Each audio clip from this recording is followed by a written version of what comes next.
ദൈവത്തിന് മഹത്വം.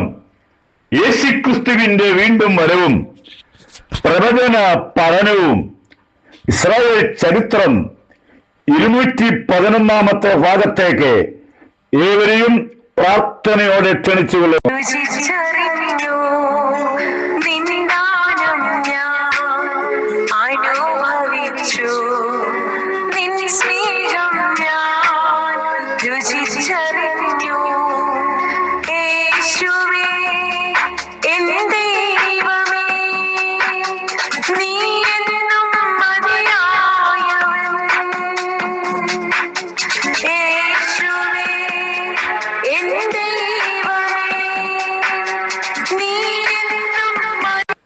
പഴയ നിയമത്തിലെ ചില പ്രധാന പ്രവാചകന്മാരും ക്ലാസ് എടുക്കുന്നത് 1 ശമൂവേൽ 1 അധ്യായം മുതൽ 24 അധ്യായം വരെയും ശമൂവേൽ എന്ന പ്രവാചകന്റെ ചരിത്രമാണ്. ശമൂവേൽ ഒരു പ്രവാചകനും ഒരു ന്യായാധിപനും ആയിരുന്നു. ഇസ്രായേലിന്റെ ആദ്യത്തെ രാജാവായിട്ട് ശൗലിനെയും ശൗല് ജീവനോടെ ഇരിക്കുമ്പോൾ തന്നെ ദാവീദിനെയും രാജാവായി അഭിഷേകം ചെയ്ത ശക്തനായ ഒരു പ്രവാചകൻ. ന്യായാധിപനായ ഏലിയുടെ കാലത്ത് ഏലി ഒരു പുരോഹിതനും കൂടെ ആയിരുന്നു. ഇസ്രായേലിനെ ഏലിയും മക്കളും കൂടെ ഒരുപോലെ നശിപ്പിച്ചു. അപ്പനും മക്കളും കൂടെ ആ രാജ്യത്തിന്റെ ആത്മീയ കാര്യങ്ങളെല്ലാം നശിപ്പിച്ചു.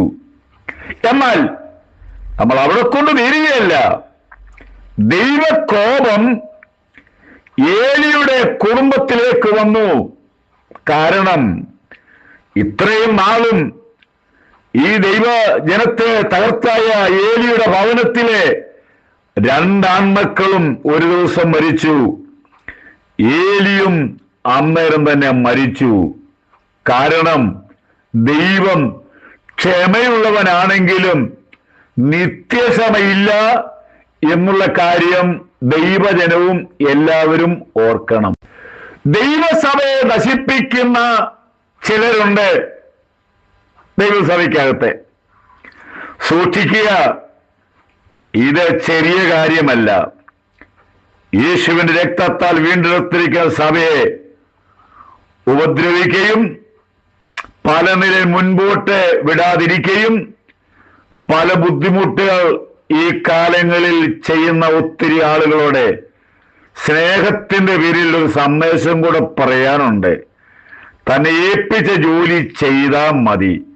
വെറുതെ ഏൽപ്പിക്കാത്ത ജോലി ചെയ്ത് ദൈവസഭയ്ക്കും ദൈവദാസന്മാർക്കും ഒരു ഭാരമായി തീർന്നാൽ ഉണ്ടാകുന്ന വിപത്ത് ഏലിയുടെ വീട്ടിലെ ആ ദുരന്തം തന്നെ ഉണ്ടാകാതിരിക്കുവാൻ പിന്മാറുക എന്നൊരു സന്ദേശം കൂടെ ഞാൻ ഈ സമയം അറിയിക്കുന്നു. ശമൂവേൽ ഇങ്ങനെ അറിയപ്പെടാനുള്ള ഒരു കാരണമുണ്ട്. അവന്റെ അമ്മ ഒരു പ്രാർത്ഥിക്കുന്ന ഒരു സഹോദരിയായിരുന്നു. ദൈവത്തോട് പ്രാർത്ഥിക്കുന്നതായിരുന്നു. അവിടെ പ്രാർത്ഥനയുടെ മറുപടിയാണ് ശമൂവേൽ. ഇതാണ് ശമൂവേൽ അറിയപ്പെടാനുള്ള കാരണം. അത് പ്രാർത്ഥനയ്ക്കുള്ള മറുപടിയുമായിരുന്നു. മാതാക്കന്മാരോട് എനിക്കൊരു പ്രത്യേക സന്ദേശം പറയാനുണ്ട്. നിങ്ങളുടെ സഭയെ ഓർത്ത് പ്രാർത്ഥിക്കണം. നിങ്ങളുടെ മക്കളെ ഓർത്ത് പ്രത്യേകം പ്രാർത്ഥിക്കണം.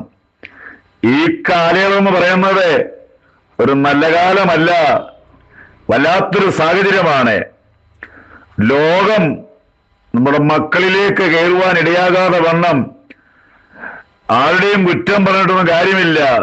മാതാക്കളെ മുട്ടയെന്ന് പ്രാർത്ഥിച്ചില്ലെങ്കിൽ നമ്മുടെ തലമുറ എവിടേക്ക് പോകും എന്ന് ഓർക്കണം. ഇന്നത്തെ സാഹചര്യത്തില് അമാതൃക ജീവിക്കുന്ന ഒരുപാട് കുഞ്ഞുങ്ങളുണ്ട്. അവരെ ഒടുവിൽ ദുഃഖത്തിൽ അവസാനിക്കാതിരിക്കുവാനും അവർക്ക് വേണ്ടി പ്രത്യേകം പ്രാർത്ഥിക്കുവാനും ഒരാഹ്വാനം ഞാൻ ഈ സമയം ചെയ്യുന്നു. ശമൂവേലിനെ പറ്റി പറയുന്നത്, അവനെ ജീവപര്യന്തം ഒരു നല്ല പ്രവാചകനായി, നല്ലൊരു ന്യായാധിപനായി അവൻ ശുശ്രൂഷ ചെയ്തു. അത്രമാത്രം ദൈവത്തിന് വേണ്ടി ഉപയോഗപ്പെട്ട ഒരുവനായിരുന്നു. അവന്റെ വീട് രാമയിലായിരുന്നു. ഓരോരോ സ്ഥലങ്ങളിൽ പോയി ദൈവത്തിന്റെ ആലോചന പറയുന്നവനായിരുന്നു. 1 ശമൂവേൽ 7:15 അവിടെയായിരുന്നു ശമൂവേലിന്റെ വീട്. അവസാന ഭാഗത്തേക്ക് വരുമ്പോൾ ശമൂവേൽ തന്റെ ശുശ്രൂഷ സമാപനമായപ്പോൾ താൻ വീട്ടിലേക്ക് വന്നു. തന്റെ വീട് രാമയിലായിരുന്നു എന്ന് ഓർപ്പിച്ചല്ലോ. 1 ശമൂവേൽ 25 1 വാക്യം, രാമയിൽ അവന്റെ വീട്ടിൽ വെച്ച് മരിച്ചു. അവന്റെ വീടിന്റെ സമീപത്തെ അവനെ അടക്കം ചെയ്തു. നല്ലൊരു ന്യായാധിപനായിരുന്നു. കാരണം ദൈവജനം ഒരുപാട് ന്യായാധിപന്മാരെ അറിയില്ലെങ്കിലും, ഒരുപാട് പ്രവാചകന്മാരെ അറിയില്ലെങ്കിലും, ശമൂവേലിനെ മറക്കുവാനോ ശമൂവേലിനെ പറ്റി പ്രസംഗിക്കാത്ത ഒരു സുവിശേഷകന്മാരുമില്ല. കാരണം നല്ല ഒരു മാതൃക വെച്ച ആളായിരുന്നു ശമൂവേൽ. നമ്മുടെ ജീവിതത്തിലും ഇനി കർത്താവിന്റെ ദാസന്മാരുടെ കാര്യം പറയാനുള്ളത്, ശമൂവേൽ ജീവപര്യന്തം കർത്താവിന് വേണ്ടി പ്രവർത്തിച്ചു. ഇടയ്ക്ക് വെച്ച് താൻ തകർന്നില്ല. നമ്മുടെ ജീവിതയാത്രയിലെ അവസാനം വരെയും ദൈവത്തിന് വേണ്ടി പ്രവർത്തിക്കുക. നല്ല ഒരന്ത്യം ഉണ്ടാകണം.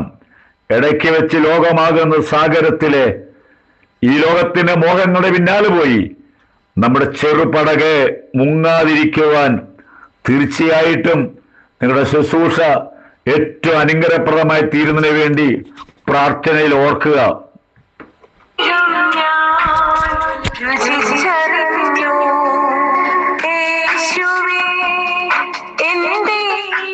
എന്റെ ക്ലാസ്സിന് ഏറ്റവും പ്രധാനമെന്ന് പറയുന്നത് യേശുവിന്റെ വരവടുത്തു. നിങ്ങൾ പോകുവാൻ തയ്യാറാകണം. അടുത്തത്, ഭാരതത്തിൽ ഉണർവിന് വേണ്ടി പ്രാർത്ഥിക്കുന്ന ആളുകൾ ഉണരുക, ഭാരതത്തിന് പ്രാർത്ഥിക്കുക. ദൈവം നമ്മളെല്ലാവരെയും അനുഗ്രഹിക്കും.